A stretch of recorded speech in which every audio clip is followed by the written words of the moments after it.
know that African Americans were not the only group of people who experienced segregation and racism during the 1940s and 1950s? Did you know that Brown versus Board of Education was not the only court case where parents were standing up and fighting for equal rights for their children's education?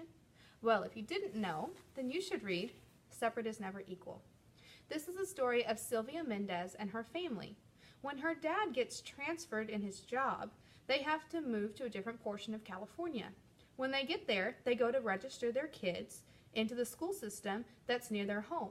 But they are not allowed to register their kids because of the color of their skin and because of their last name. So that starts a fire underneath Mr. Mendez, because his children are going to have to go to the school that's not as well equipped or was not really available or ready for their kids to receive a good education. So Mr. Mendez gets parents who are also experiencing the same difficulties, and they get in contact with a lawyer and they build their case and their story begins. I love this story because so many times we spend a lot of time talking about Martin Luther King and Brown versus Board of Education and Ruby Bridges, but we tend to forget all of the other cultural groups that were experiencing racism during that same time period.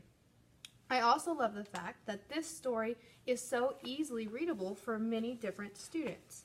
So if you see, the text is put into language that is very easy for students to comprehend, and the pictures just add to the story. If you're looking for a story that highlights human strength and gives you the ability to see people who are driven and want to overcome hardship and perseverance through different situations, then check out Separate is Never Equal today.